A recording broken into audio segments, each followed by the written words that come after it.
Gracias, muchísimas gracias también por la invitación. El día de hoy quiero entonces presentarles cuál sería el abordaje desde la orientación cognitiva conductual y con énfasis en lo que es la terapia personal emotiva frente a las experiencias de pérdida y duelo, que es algo que realmente es universal, sabemos, pero la forma de ser vivida por cada persona es muy personal o particular. Así es. Entonces, básicamente comenzaremos planteando básicamente lo que es una pérdida, ¿no? Sabemos que la pérdida, decía Ellis, es un fenómeno universal que con frecuencia está referida a la muerte. Sin embargo, se considera, ¿no?, dentro de un contexto más amplio de perder a alguien o algo cercano a nosotros, ¿no? Como les decía, la forma en que comprendemos la muerte es muy diferente. Y cada pérdida es diferente, no hay pérdidas iguales y tampoco son vividas de la misma manera por las personas. Entonces, si bien cuando alguien muere, es natural que nos enfoquemos en la persona que murió, sin embargo, es importante tener presente que con cualquier pérdida vienen también la pérdida o duelo de muchas otras cosas. Esta escritora estadounidense, periodista también, Judith Bierce, decía: perdemos no solo a través de la muerte. Nuestras pérdidas incluyen no solo separaciones y partidas de nuestros seres queridos, sino además pérdidas de sueños, de expectativas imposibles. Entonces, lo que estamos de alguna manera diciendo, por ejemplo, hoy en día estamos viviendo también un año realmente muy difícil y muy complejo, dada la pandemia, y entendemos que se están dando ya pérdidas de la salud, pérdidas no solamente, por supuesto que pérdidas de vidas también, pero pérdidas, por ejemplo, de trabajos, pérdidas también de una serie de sueños que no van a poder ser realizados dada la coyuntura que estamos viviendo. Pero, digamos, entremos un poquito más en este tema y pensemos cuáles son las características de las pérdidas. Las pérdidas se considera que son universales e inevitables, es decir, van a estar experimentadas por todas las personas, es un proceso natural, vivido, ¿no?, por todas las personas, inevitable, no podemos escapar de ello. Les decía, no se restringen a la muerte, abarcan más allá de la muerte, puede tratarse incluso de una pérdida percibida, ¿no?, es decir, asociada a eventos que no han sucedido, sueños de repente que no van a ser posibles. También tiene que ver con una privación real o percibida de algo o alguien significativo.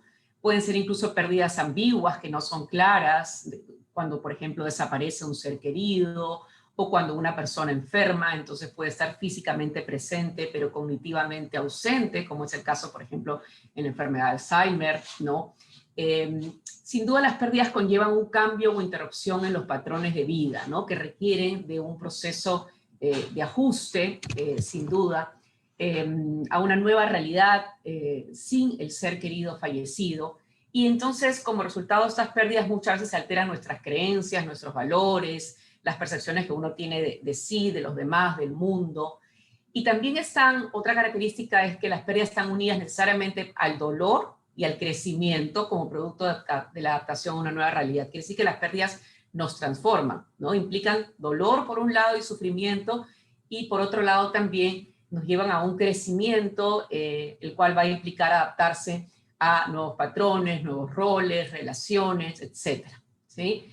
Eventualmente las personas llegan a asumir la realidad de la muerte y reintegrarse a una nueva vida sin el ser querido. Otra característica de las pérdidas es que no hay una manera correcta de pasar por este proceso. Es decir, en realidad no se vive en etapas ordenadas, como inicialmente se pensaba, con un inicio y fin específico. Es imposible también hablar de un marco de tiempo que debería tomarnos en adaptarnos de forma saludable a ello. Digamos, cada uno lo hace a su manera, en oleadas. Hay momentos, esto es como una montaña rusa, hay momentos que van a ser, digamos, muy dolorosos para la persona, hay momentos que la persona se va a sentir de alguna manera más confortada, pero se trata de oleadas, es como decía, es como una montaña rusa, vamos de adelante para atrás, con picos y bajadas. Si bien la muerte es permanente, otra característica es que nuestra respuesta a ella no lo es una respuesta altamente, es un proceso altamente personal, porque va a depender de muchos factores. No es lo mismo perder, por ejemplo, a los padres que perder a un hijo. No es lo mismo perder a una persona querida en un contexto de una experiencia traumática, digamos, accidental, fortuita, que luego de la evolución, por ejemplo, de una enfermedad. Y va a afectar a la persona también de manera distinta a lo largo de diferentes momentos o etapas de su vida. Es decir, no es lo mismo para una persona, para un niño, un adolescente, un adulto o un adulto mayor perder a un ser querido. Dependerá también en qué etapa de vida nos encontramos, cuál es nuestra percepción también sobre, digamos, las cosas, cuál es la relación incluso con la persona cercana. Y todos estos son factores que vamos a considerar también en cuanto al impacto de la pérdida en nuestra vida, ¿sí? Definamos lo que es el duelo, ¿no? El duelo puede ser entendido como el proceso, dice, emocional que tiene lugar tras una pérdida significativa y que se manifiesta en una serie de componentes cognitivos, emocionales y conductuales, señala Worden. No es realmente entonces un estado, ¿no? Sino es un proceso. La persona sufre cambios a lo largo de días, semanas, meses e incluso años, ¿no? Y vamos a ver como en unos momentos que representan o presentan diferentes elementos o respuestas cognitivas, emocionales y conductuales, los cuales van a afectar evidentemente la estabilidad de la persona, su posibilidad de ajuste y funcionamiento diario, ¿sí? Por ejemplo, la muerte de un ser querido, por ejemplo, para una persona, su pareja, ¿no? Podría significar no solamente algo doloroso, sino requerir incluso adaptarse al manejo de una serie de elementos, como por ejemplo pueden ser las propias finanzas o el soporte social que significaba esta persona. Va a depender también mucho del tipo de apego, de las problemáticas o dificultades emocionales o trastornos incluso presentes en la persona deuda, ¿no? El estilo de apego, si es seguro, si es inseguro, si ha sido, por ejemplo, cuidador del fallecido o no, si la muerte ha sido de tipo violento o no. Todo esto, por ejemplo, predice la posibilidad de desarrollar un duelo complicado. Entonces, el duelo no se caracteriza en estricto por una profunda tristeza, ¿no? Sino también por un intenso anhelo de volver a estar con esa persona de nuevo, ¿no? Entonces, vamos a entender que el duelo no es una emoción. Con el duelo se van a presentar emociones como ansiedad, tristeza, culpa algunas veces, a veces la culpa del sobreviviente, digamos, evidentemente puede haber depresión, ira o rabia, ¿no? Vergüenza, ¿no? Pueden haber una serie de emociones vinculadas al duelo. Ahora, es bien sabido ya por todos, ¿no? Que la muerte de un ser querido es el factor estresante más poderoso en la vida cotidiana, ¿no? Ya que a menudo causa una angustia significativa a todos aquellos que están estrechamente relacionados con el fallecido, ¿no? Y esto es algo de conocimiento de todos, el impacto que va a tener el duelo en nuestras vidas, la muerte de un ser querido en nuestras vidas. Catherine Shear y Frank, que trabajan mucho sobre un protocolo de 16 sesiones que se llama Protocolo para el Tratamiento del Duelo Complicado, explican que la mayor parte de las personas encuentran recursos para continuar con la vida. Es decir, muchas personas no requieren realmente de consejería o psicoterapia. Sin embargo, en otros casos las complicaciones pueden aumentar cuando las personas, por ejemplo, se sienten realmente perdidas, desorientadas con respecto a la posibilidad o a la habilidad para funcionar en la vida después de la muerte del ser querido. Y esto sí está comprobado científicamente que en estos casos el apoyo psicológico, psicoterapéutico, sí es sugerido y sí es de ayuda, ¿sí?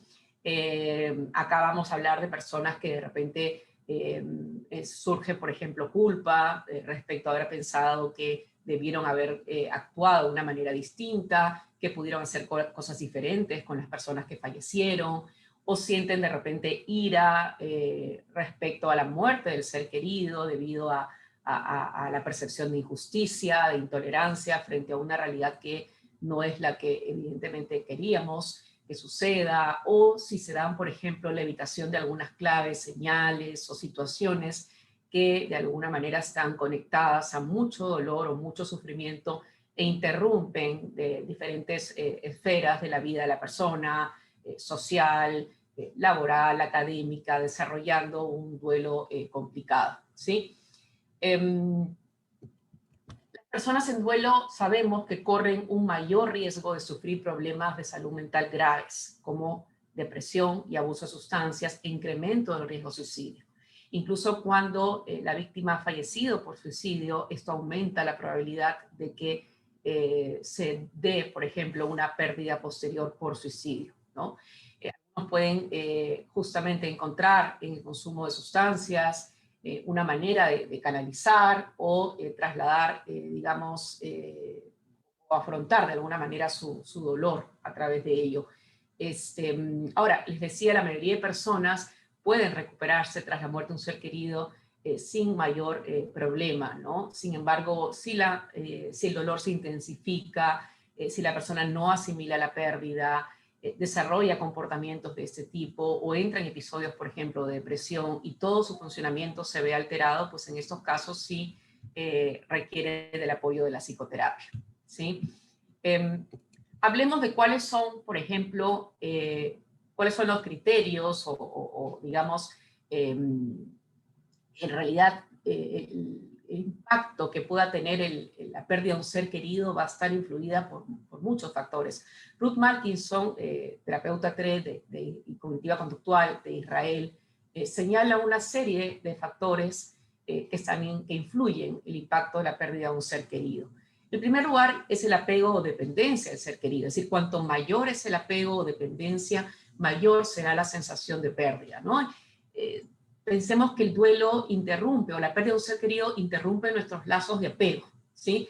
Entonces es esperable que mientras más conectada la identidad de una persona esté a otra, la pérdida de esa otra persona pues es vivida de una manera más traumática, ¿sí? Otro criterio o factor importante que afecta el impacto es cómo ocurrió la pérdida. Es diferente una pérdida esperada que una pérdida repentina, sorpresiva o inesperada, ¿no?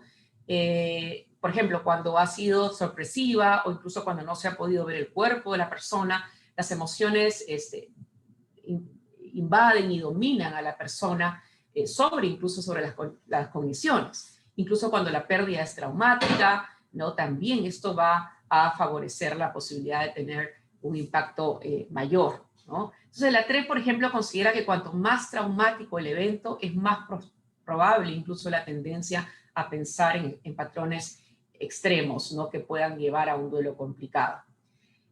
También tenemos la experiencia previa de pérdidas significativas, es decir, la historia de pérdidas anteriores también va a cumplir un rol importante y cómo se han enfrentado estas pérdidas. También tiene que ver con cómo hemos desarrollado esta resiliencia a trabajar nuestro dolor. Les decía, la relación con el fallecido también cumple un rol importante, no es lo mismo perder a unos padres que perder a un hijo, por ejemplo. Otros estresores en la vida, ¿no? Que vive la persona, por ejemplo, en la etapa de pérdida. Por ejemplo, si en el momento de pérdida la persona justamente experimentaba, por ejemplo, con respecto al ser querido que ha fallecido, o si de repente esa persona cumplía un rol importante de apego o financiero o de cualquier tipo, ¿no? Es decir, son estresores que pueden estar también presentes en ese sentido. Factores psicológicos personales también, la estabilidad emocional, la presencia de otros problemas o dificultades, la posibilidad de resiliencia, los rasgos de personalidad también, ¿no? Si hay vulnerabilidad o no vulnerabilidad a la estabilidad o inestabilidad emocional, vulnerabilidad a la depresión, a la ansiedad y por supuesto también la red de soporte social. Es importante contar con seres queridos o amigos cercanos, familiares que sean de apoyo. Bien, dice Catherine Shear, investigaciones previas han encontrado que es más probable que las personas desarrollen un trastorno de duelo prolongado o duelo complicado si la muerte es súbita e inesperada, si las personas se hayan experimentando otros estresores o perciben falta de apoyo social, ¿sí? Entre que entonces hablamos de duelo complicado como aquel que incluye una serie de pensamientos o creencias irracionales y distorsionadas que son persistentes, prolongadas y dominantes, las cuales afectan la intensidad de las consecuencias emocionales, ¿no? Entonces, no hablemos de ignorar, evidentemente la pérdida de un ser querido es un elemento estresor, una adversidad importante para las personas, y eso hay que reconocerlo, validarlo, legitimarlo. Sin embargo, hay algunas ideas que pueden hacer que este proceso, digamos, saludable, que termine siendo, ¿no? O transformándose en un duelo complicado, ¿no? Ideas como, por ejemplo, no puedo aceptar la muerte de esta persona, mi vida ya no tiene sentido después de esta pérdida, o incluso ideas sobre cómo pienso que yo debería sentirme, debería poder manejar esto de mejor manera, estar más o menos afectado, si no lo estoy, de alguna manera indica que soy egoísta o que soy débil, ¿no? Entonces, estas creencias o ideas van a potenciar justamente el sufrimiento y favorecer la oportunidad o la posibilidad, en todo caso, de experimentar un duelo complicado, ¿sí? Entonces, si hablamos específicamente del modelo cognitivo-conductual y TREC, este modelo nos brinda en particular un marco para entender las experiencias de duelo. Sabemos que es un modelo creado por Albert Ellis, el creador de la terapia personal emotiva conductual, la primera de las terapias cognitivo-conductuales, y se enfoca en los pensamientos y comportamientos, pero fíjense, no solo acerca de la muerte en sí de nuestros seres queridos y su aceptación, sino también nos ofrece estrategias para construir una nueva vida sin la persona, digamos, fallecida, ¿no? Entonces, un punto muy importante es reconocer que la TREC evidentemente señala y enfatiza que la adversidad es un evento estresor, una adversidad importante, que puede afectar evidentemente nuestra capacidad de ajustarnos a este proceso de la mejor manera. Sin embargo, aún así podemos experimentar diferentes tipos de pensamientos o creencias que ya sea puedan hacer que este proceso sea más llevadero, llevando a un duelo, digamos, saludable o digamos, no complicado, o pensamientos o creencias que podrían llevar a un duelo complicado o no saludable, ¿sí? Entonces, ¿cómo lo vemos dentro del esquema ABC? Lo entendemos como la muerte de un ser querido puede ser comprendida entonces como un evento adverso, que sería lo que viene a ser la adversidad en el A, que va a afectar, o sea, es algo que no podemos controlar. Todos sabemos que vamos a morir, pero no sabemos cuándo, ni qué día, ni a qué hora vamos a morir. Pero esto afecta el sistema de creencias de una persona, ¿no? Sus ideas, por ejemplo, respecto a la vida y la muerte, o sobre otro tipo de ideas con respecto a las expectativas para la vida, ¿no? Los planes, las esperanzas que uno tiene, y esto va a llevar a ciertas consecuencias que vamos a ver, es la C en el componente del ABC, consecuencias que pueden ser emocionales, conductuales, fisiológicas. Entonces vamos a distinguir la ocurrencia de una adversidad de nuestras actitudes, creencias y valoración de la misma. Y en ese sentido también vamos a distinguir entre las consecuencias funcionales y disfuncionales. Si lo vemos en términos del esquema o modelo ABC, en el evento activador vamos a entender que está ahí la adversidad y el significado que tiene para la persona esa adversidad. O sea, la pérdida de un ser querido, por ejemplo, la pérdida de un padre o una madre, ¿qué significa también para uno mismo? Es decir, por ejemplo, las expectativas que ya no van a ser, digamos, posibles con esa persona, o sea, la interrupción de las expectativas. En B tenemos las creencias o actitudes que van a ser irracionales o racionales respecto a, y luego las consecuencias en C que van a ser, como les decía, emocionales, conductuales y fisiológicas. Por poner un ejemplo, la muerte de mi esposo luego de una larga enfermedad sería la adversidad, la interrupción, en este caso, pues, de la expectativa de vida con él. Luego, en B tenemos las creencias o los pensamientos que van a justamente, que pueden potenciar la posibilidad de un duelo complicado. Por ejemplo pensar es terrible, es espantoso que ya no esté con nosotros, o no debería haber ocurrido esto, no voy a poder afrontar la vida sin él. Y esto va a conllevar a un dolor que puede traducirse en un episodio de depresión también, que puede significar conductualmente quedarme encerrada en casa, llorar permanentemente, descuidar el tema de la alimentación, no querer comer, incluso físicamente las personas pueden reportar sensación de falta de aire y constante rumiación muchas veces, ¿no? ¿Por qué ocurrió esto? O si tan solo hubiera hecho lo contrario, ¿no? Puede haber también culpa de por medio, rabia o ira y así. Entonces, les decía también que frecuentemente la predisposición humana a pensar irracionalmente va a alcanzar un pico después de un evento de muerte. O sea, digamos, nadie juzgaría que una persona que de repente se entera que lamentablemente ha fallecido un ser querido muy cercano y piensa, esto es espantoso, es terrible, no debió ocurrir, nadie va a decir, esta forma de pensar es irracional. O sea, es decir, lo natural, lo normal sería esperar que la persona piense de esa manera, justamente ni bien se da el episodio de muerte, ¿no? Es más, tendemos a pensar que esta no debió ocurrir porque es demasiado dolorosa, pero esta predisposición usualmente, si es seguida de emociones extremas, ¿no? De ira, de culpa, de depresión, de vergüenza, de ansiedad, o de evitación, comportamientos de evitación, o sea, no quiero pensar en esto que me ha sucedido, o una intrusión continua, no puedo dejar de pensar por qué me ha sucedido esto, pues entonces ya nos vuelve más vulnerables a presentar un duelo complicado. Entonces, reconocer en primer lugar que sentir dolor es una consecuencia emocional normal de un duelo adaptado.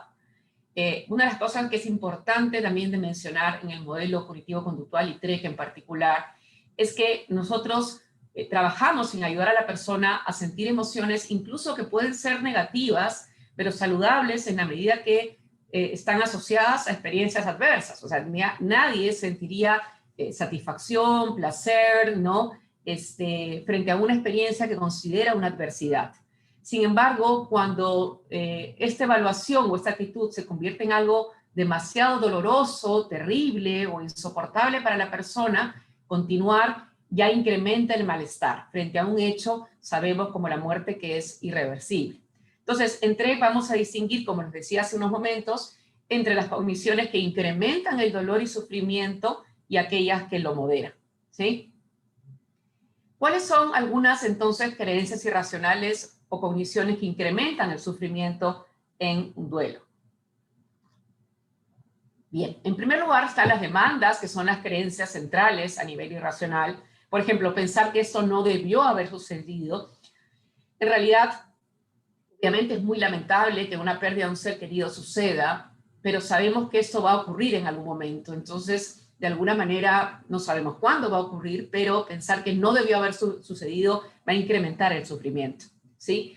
También pueden haber creencias como respecto a cómo creo que yo debo o no debo sentirme. Por ejemplo, no debería sentir alivio por la muerte de mi padre, no debería sentir ira hacia el difunto, digamos, porque de repente murió en una coyuntura donde él terminó, por ejemplo, no sé, sacando el carro, ¿no? Y en ese sentido, a pesar de estar prohibido, y tuvo un accidente y falleció, entonces no debo sentir ira hacia él por desobedecerme y haber tomado el carro sin mi permiso, sin mi autorización, por ejemplo, hacia un hijo, ¿no? O debería estar más afectado de lo que estoy. No hay reglas en cuán afectado tendríamos que estar por la pérdida de un ser querido. O debería continuar con mi vida y sobreponerme pronto o rápidamente como si nada hubiese ocurrido. Eso no es realista. Definitivamente ya se conoce que la pérdida de un ser querido es uno de los estresores más importantes. Entonces, normalmente las personas viven esta experiencia y tienen un tiempo para sobreponerse a ello. Y los demás deberían ser comprensivos y de ayuda para mí.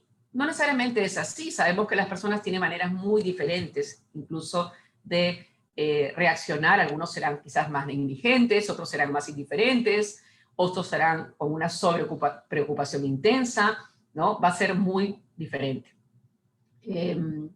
Habrán ideas también de catastrofización. Es terrible, horrible, o sea, digamos lo peor, lo que estoy viviendo, es lo peor que me ha sucedido, o ideas de intolerancia, no puedo tolerar que ya esta persona no esté en mi vida, no puedo o no podré afrontar la vida sin él, no puedo soportarlo, necesito de él para vivir, y también ideas de valoración de uno mismo, ¿no? Soy débil, ¿no? Debido a que no puedo afrontar esto de la mejor manera, o no soy nada sin él o sin ella, o no soy nadie, ¿no?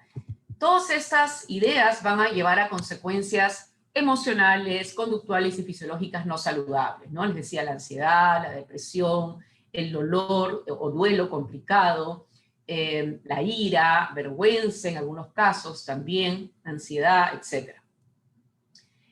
Entonces, ¿qué vamos a buscar en cuanto a las intervenciones? Las intervenciones, TREC en el manejo del duelo van a buscar, en primer lugar, normalizar o moderar las emociones negativas respecto a la muerte del ser querido.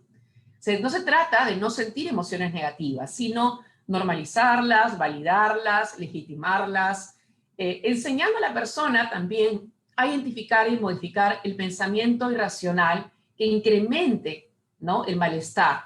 De esa manera, entonces, si enseñamos a las personas a identificar y modificar el pensamiento irracional, no van a incrementar su malestar, sino aliviar su dolor y facilitar un proceso más adaptativo. O sea, el fin es que la persona logre realmente una adaptación saludable frente a la pérdida, de una manera que no le impida continuar con su vida y aceptando la pérdida como algo finalmente irreversible, ¿no?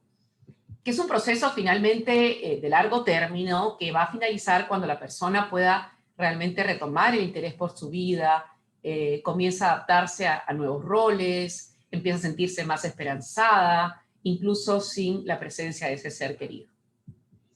Entonces, la TRE va a ayudar a las personas a reconocer que, en primer lugar, la vida lamentablemente no es sencilla ni justa, ¿no? Muchas veces nos toca aceptar aquellas cosas que no tienen una respuesta, ¿no? A veces escuchamos pacientes decir, no entiendo por qué Dios se la llevó, si era sana, si era una buena persona, si tenía toda una vida por delante. Hay situaciones, como digo acá, que no tienen una respuesta. Y entender también que las personas pueden, o no pueden, mejor dicho, hacer nada acerca de la pérdida en sí, pero sí tienen una elección en la forma en que reaccionan a la misma o las elecciones que tomen para su vida.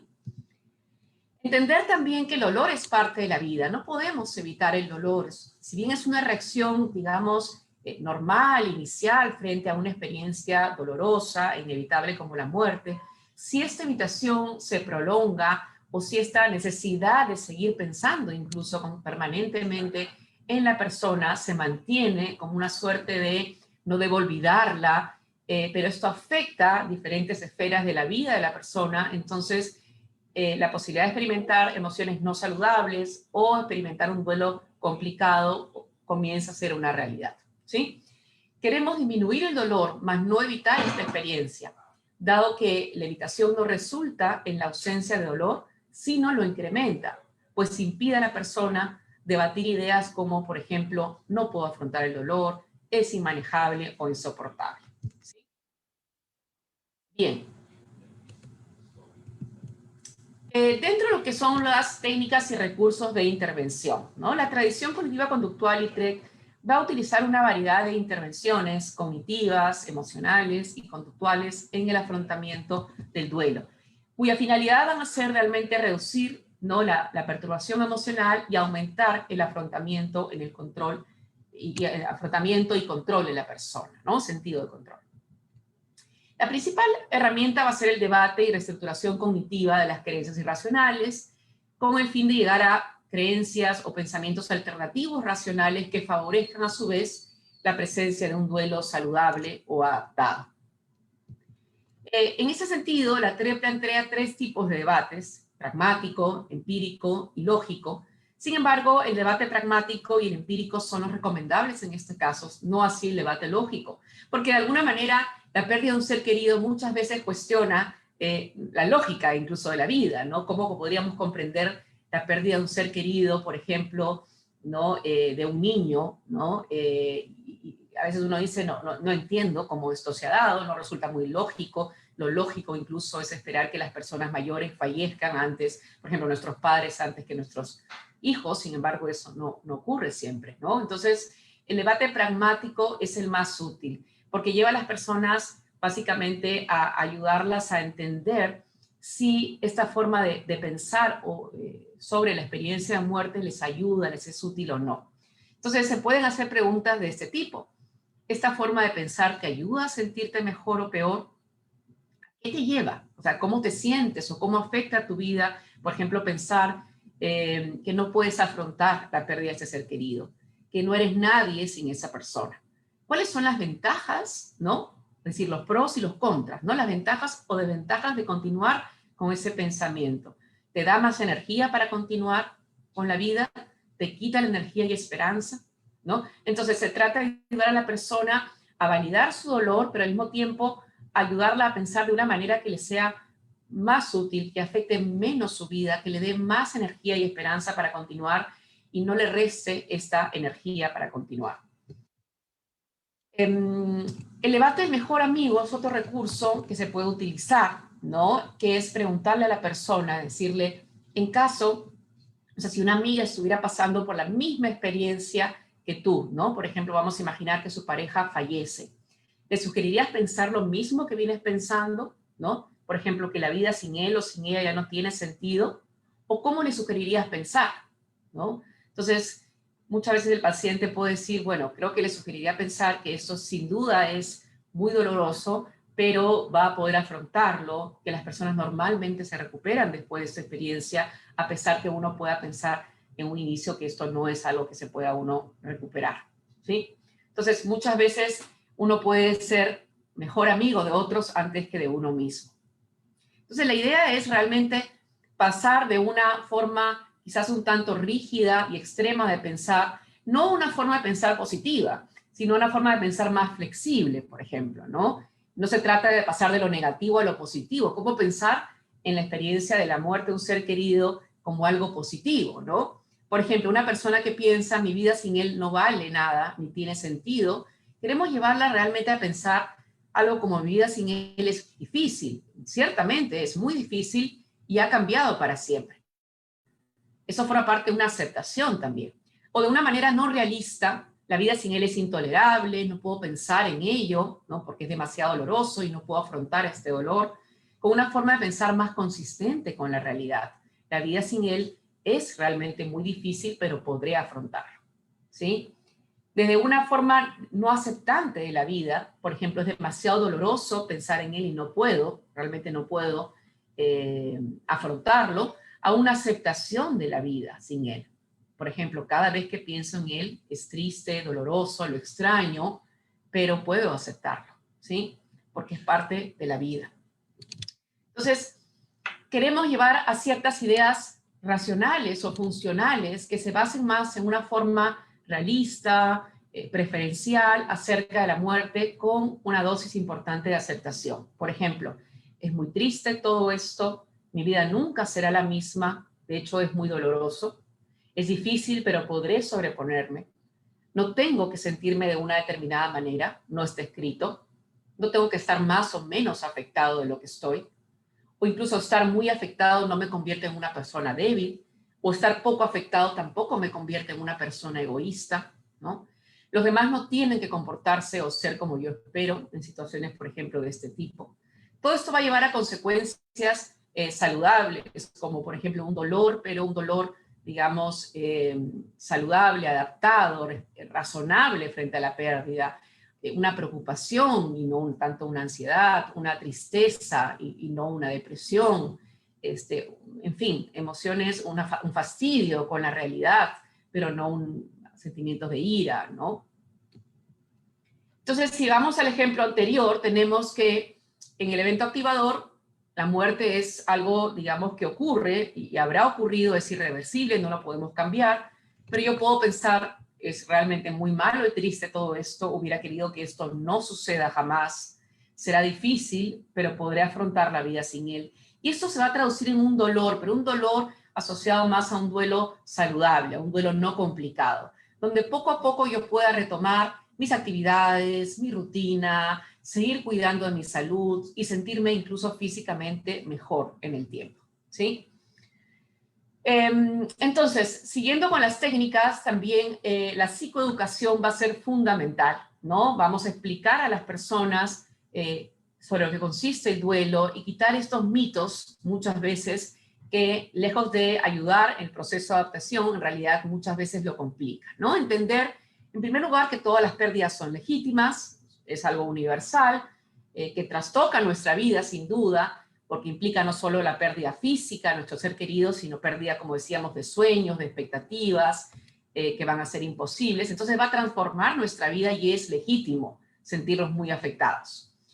Otro punto importante en la psicoeducación es enseñar a la persona a sentir y vivir la pérdida, a no tenerle miedo realmente al dolor, a reflexionar sobre ella, ¿no? Entonces, esto se da sobre todo porque muchas personas que luego terminan desarrollando un duelo complicado quieren evitar el dolor, incluso a veces los familiares, en una suerte de apoyar, digamos, al ser querido, ¿no?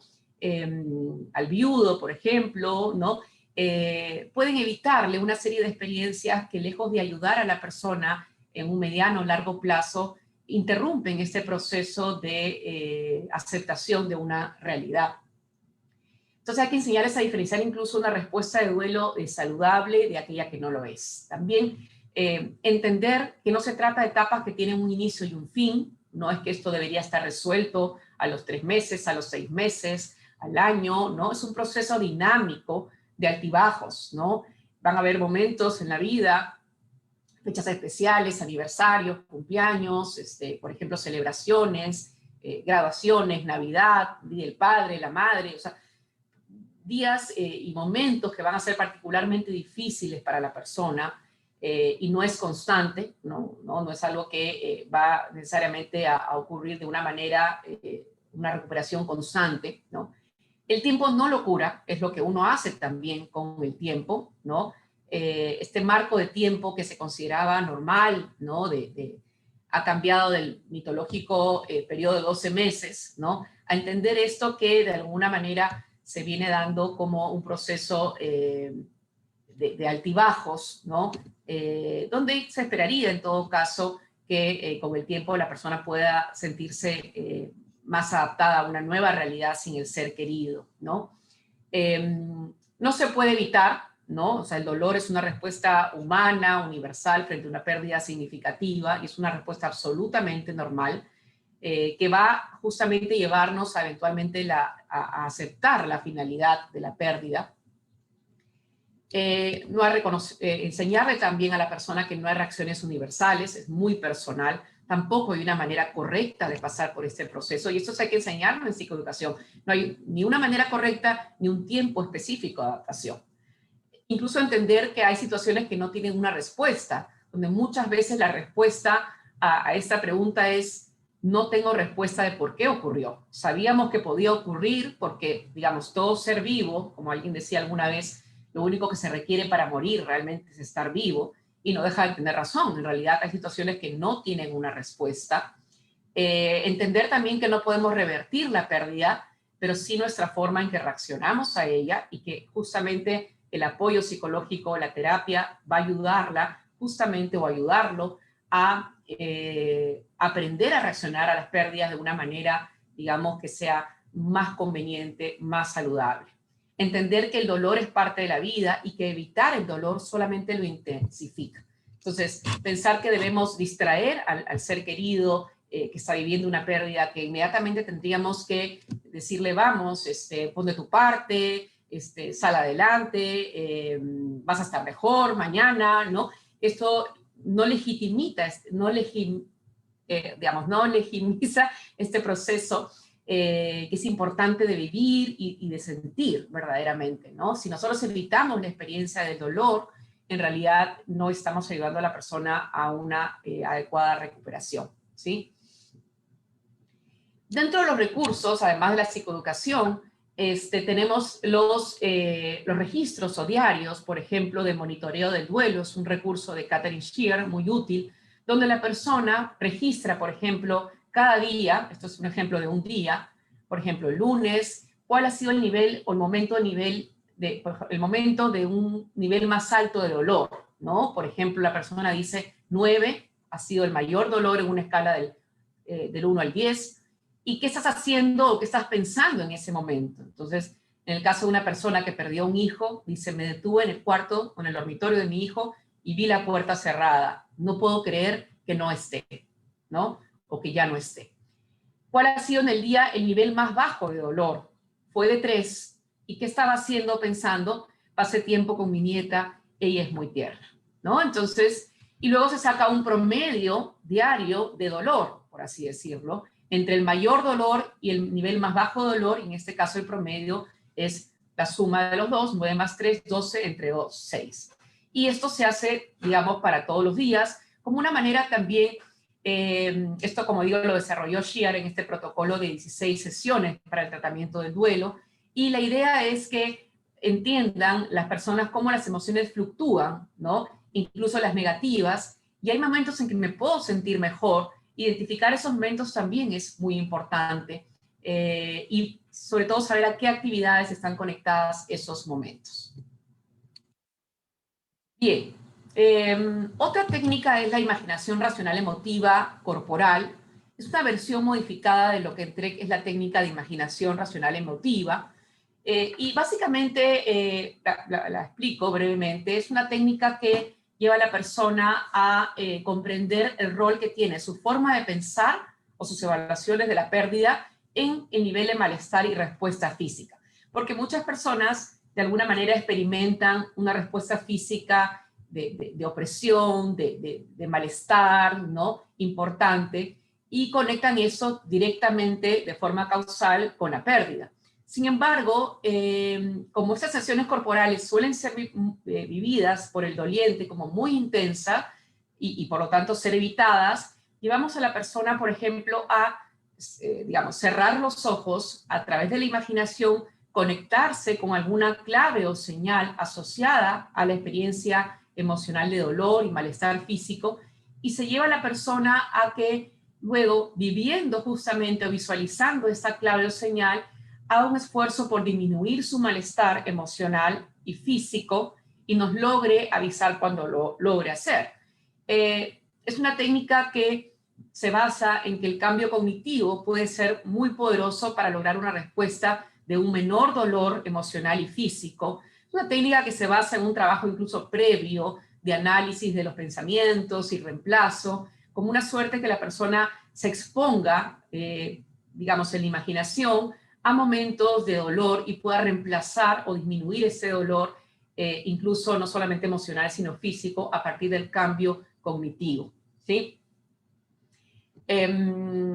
También está la exposición. La exposición sabemos que es un excelente recurso, no solamente para el afrontamiento de situaciones de ansiedad, sino también situaciones que son evitadas por las personas luego de la pérdida de un ser querido, y suelen ser evitadas por el carácter o por el nivel de malestar que generan, ¿no? Entonces, las personas en un proceso de duelo muchas veces no adaptado pueden evitar lugares, situaciones, personas, ¿no? Asociadas justamente al ser fallecido. Entonces, de la misma manera que uno hace una jerarquía, puede hacer una jerarquía de situaciones evitadas por una persona. Por ejemplo, evito comer el plato de comida favorita, el lomo saltado, ¿no? De la persona que falleció. Nivel de malestar, 50 sobre 100. Escuchar alguna canción preferida por esa persona o por los dos, 60. Ir a su restaurante favorito, 70. Ver las fotos de nuestro último viaje juntos, 80. Usar la almohada que él prefería, 90, ¿no? Entonces puede hacer una jerarquía o nivel de malestar y luego ensayar la exposición a estas situaciones usando la relajación o hablándose de una manera distinta, justamente para llevar a que estas experiencias ya dejen de ser evitadas y la persona pueda de alguna manera pasar por ese proceso con una mejor adaptación. Pero la evitación no solamente se da de situaciones, también se da la evitación de pensamientos, de recuerdos que, como digo, se evitan. En estos casos se puede trabajar la exposición también a ello.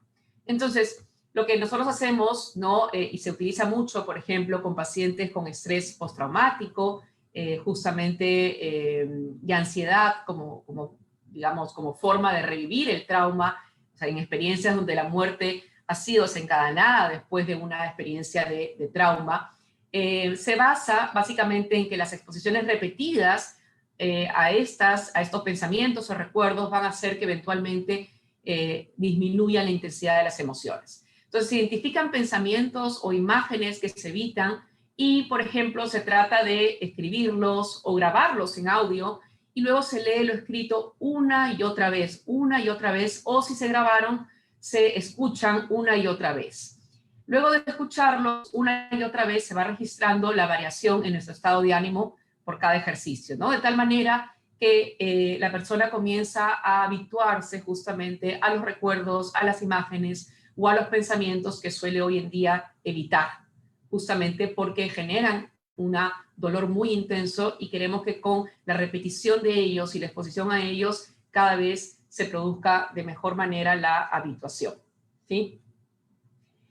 También tenemos algunos recursos como las preguntas milagrosas, ¿no? Decirle al paciente, supongamos que un milagro ocurre de la noche a la mañana o esta noche, ¿no? Y te despiertas siendo capaz de lidiar con el duelo de una manera favorable, ¿no?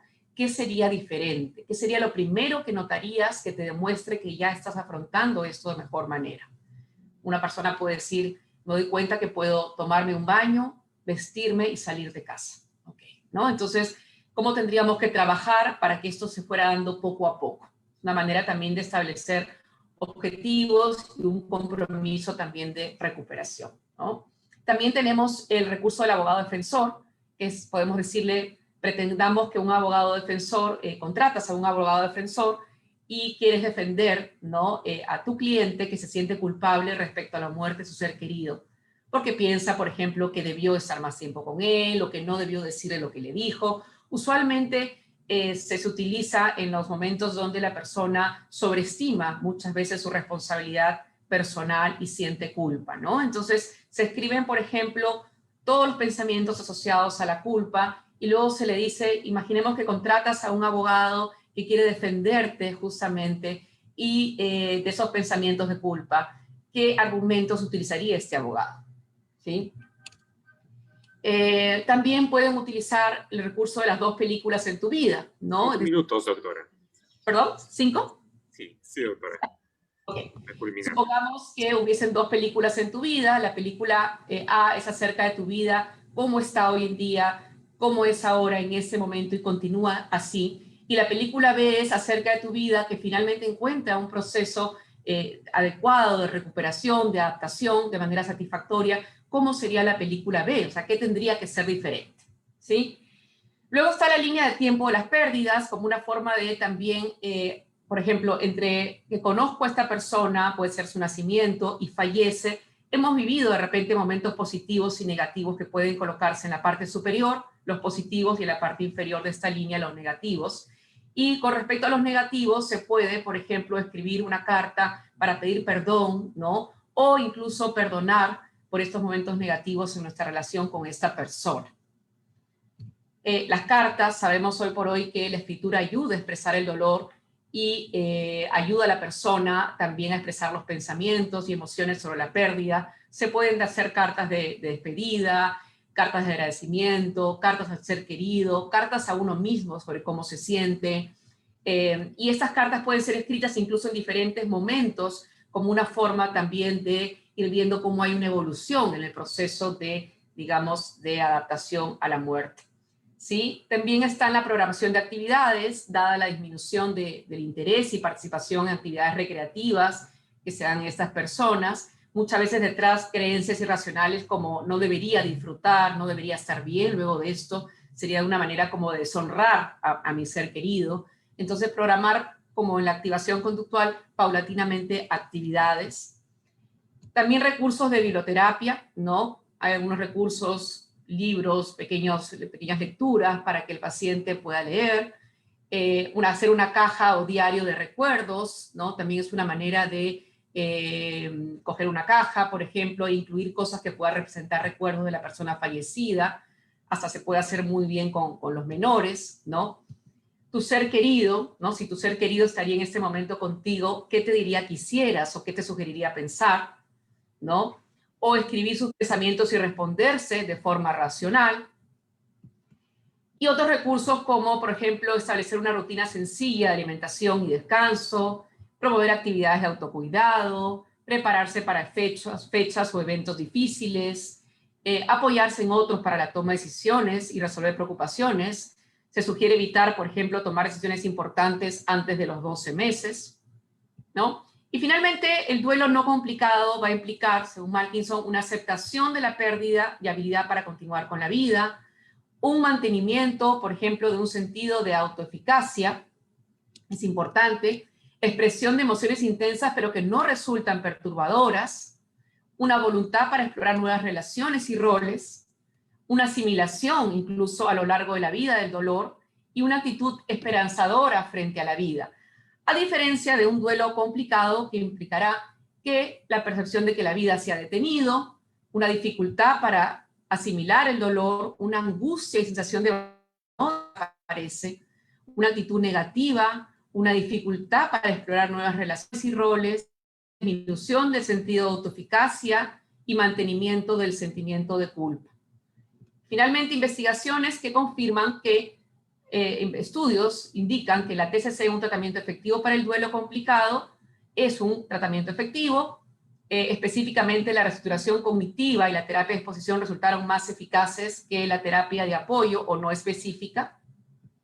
Y para cerrar, entonces, la finalidad será ayudar a las personas a adaptarse a una nueva realidad sin el ser querido, construyendo evaluaciones más adaptadas y nuevos significados, sin dejar de reconocer la universalidad de la reacción de dolor frente a las pérdidas. Entendiendo que entonces no podemos cambiar la realidad pensando de una forma diferente, pero algunas veces pensando de una forma diferente se convierte la realidad en algo más llevadero.